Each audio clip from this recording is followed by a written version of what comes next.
Are you desperate to find your next home?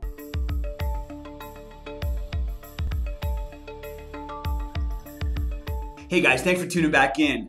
Today I want to talk to all the buyers out there that are looking for their next property. It's no secret that buying a home right now in today's market is one of the most challenging experiences of any buyer in history. Homes right now are selling for unprecedented prices.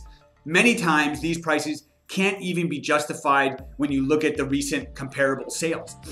Appraisers are having trouble, agents are having trouble, even buyers are coming to me and saying, what do we have to offer to win? Because we're $100,000 over asking price and $70,000 above the most recent sale, and we're still not getting counter offers.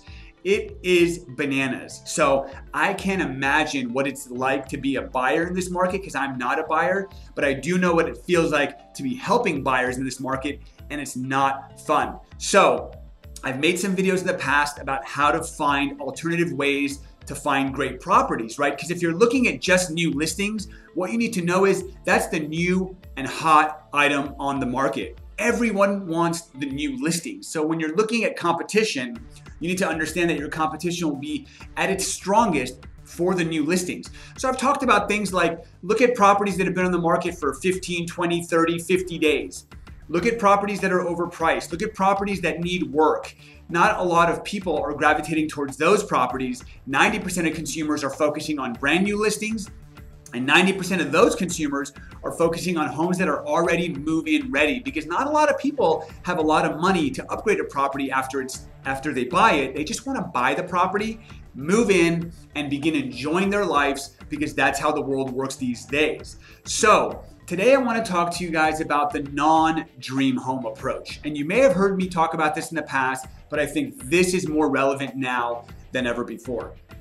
So let me give you a quick example. I had some great past clients of mine that had been living in a one-bedroom apartment for years, and they were committed to buying a three-bedroom home. And when we first started their search, there were some options, but quickly they began to see that they were going to be priced out of the market. Homes were appreciating so fast, they're like, well, you know, Robert, we can't even find a three-bedroom home in our price range anymore, so we're just going to stop looking and we're just going to stay in our one-bedroom apartment and we're going to save up money and we'll buy in a year or two.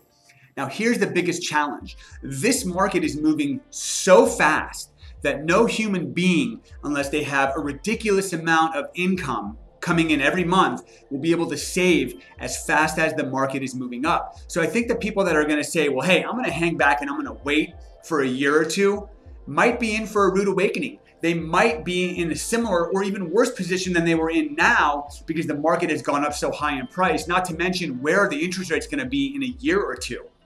So what we've been talking about is buying the non-dream home. So going back to the example I just talked about, I went to my clients and I said, look, you guys are living in a one-bedroom apartment right now, but you want a three-bedroom home. And if you don't find a three-bedroom home, you're going to stay in your one-bedroom apartment, which means you're obviously okay living in a one-bedroom apartment. You can continue your life in a one-bedroom apartment. So why don't we look for a one-bedroom home? Or why don't we look for a two-bedroom home?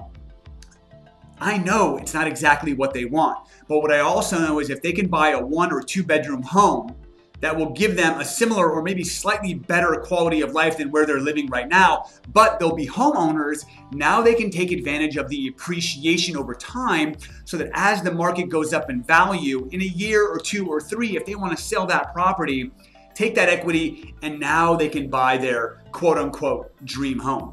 So I guess the easiest way to say this is, are you willing to lower your standards to become a homeowner? And are you willing to let go of what you have to have before you give up? And that's the message today. So I hope you guys found value in that. If you did and you know somebody that's been struggling to find a house and they might find value in this video, shoot this video to them.